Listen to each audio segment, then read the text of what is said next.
Now, since you mentioned VM, it really it struck VMware, and after the Broadcom acquisition, a lot of folks are, because of license changing, because of pricing, a lot of folks are looking at VMware alternatives, and Kubernetes, of course, Red Hat.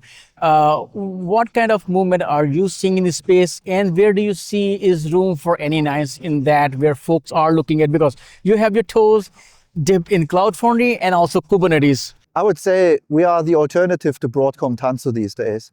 We have anynines Cloud Foundry, a well-proven stack that is, currently operating hundreds of thousands of application instances across the globe.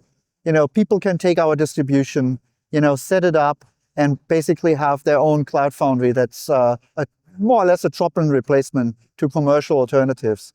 For those who actually don't want to run it themselves, we have remote operations and operations support alternatives, and we are very experienced in making zero-downtime migrations from one Cloud Foundry to another. So we've been doing this from one Cloud Foundry flavor to another. We've been doing migrations from one infrastructure to another. So we are very strong on running Cloud Foundry on OpenStack. We are strong on running Cloud Foundry on vSphere or on any major cloud provider.